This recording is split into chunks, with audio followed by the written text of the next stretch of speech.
Good afternoon and welcome to the Hyatt Regency Santa Clara, where we continue our Hyatt Leadership series. We are sitting here today with Elise, Denyon, Director of Outlets here at Hyatt Regency Santa Clara. Great. Elise, how long have you been with the Hyatt? I've been with the Hyatt for 5 years. How many properties? 3. This is Three. my 3rd. Great. Where did you get your start? Got my start at Hyatt Regency Denver, and then moved to Hyatt Regency Chicago. And about a year and a half ago, I was transferred here to Hyatt Regency Santa Clara. Way back in Denver, how did you find Hyatt, or did Hyatt find you? So, funny story, it was a career change for me. So I have my bachelor's degree in public relations from Central Michigan University, and I worked in the automotive industry in Detroit for about 2 years, traveled the country, set up events for Saturn. It was a great job, loved it. But when the automotive industry went down, so did my job, and I was laid off. So I thought, what am I gonna do next? I took off, I went to Australia and backpacked for a few months, and when I came back, I wanted to go to culinary school. I had a passion for food and travel, and culinary school was for me. That was my next path. So I moved to Colorado and went to the International Culinary Arts there. I got my degree in culinary arts, and upon graduation, we have this big display in the convention center, and every student sets up their tables, and Hyatt happened to walk through and see mine.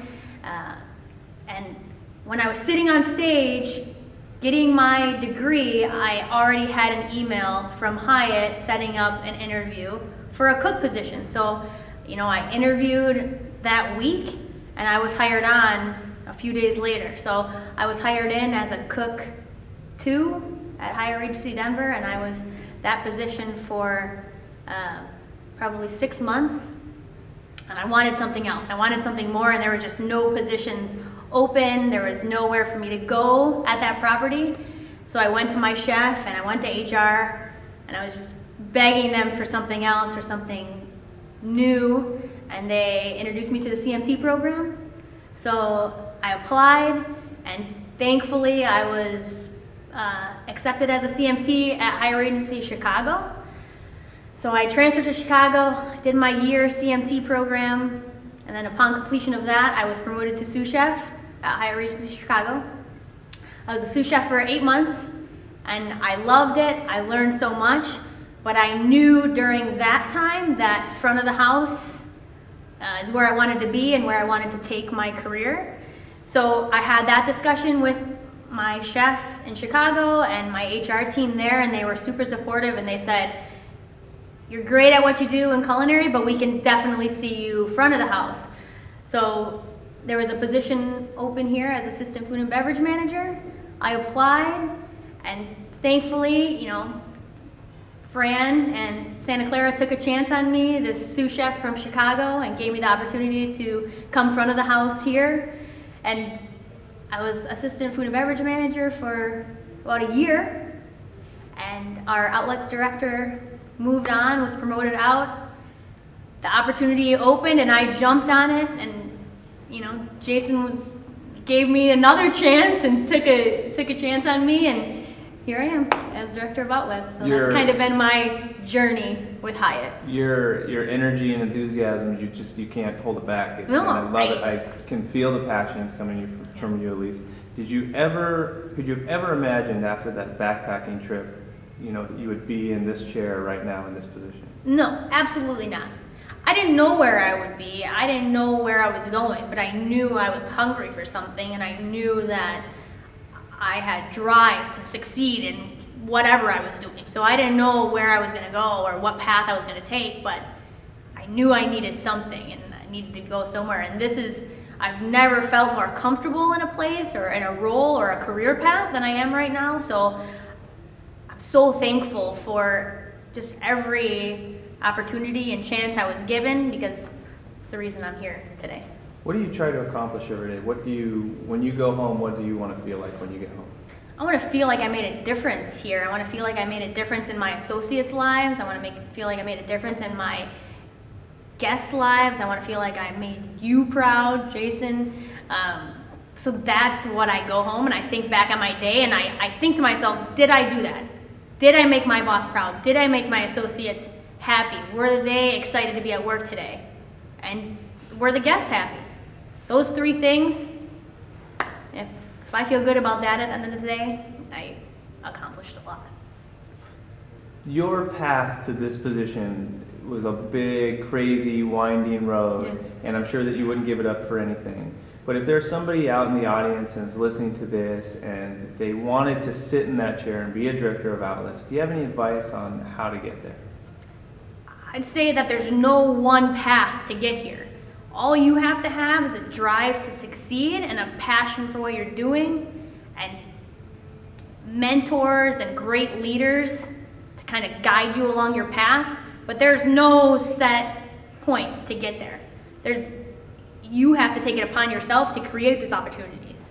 So if you see a position open and you don't think that you're the most qualified person, I encourage you to go for it, because you might have a leader that's going to take a chance on you and give you the opportunity. And then that's what happened to me, and I made it a point, and I told you, Jason, that when you gave me this opportunity, that you would not be let down.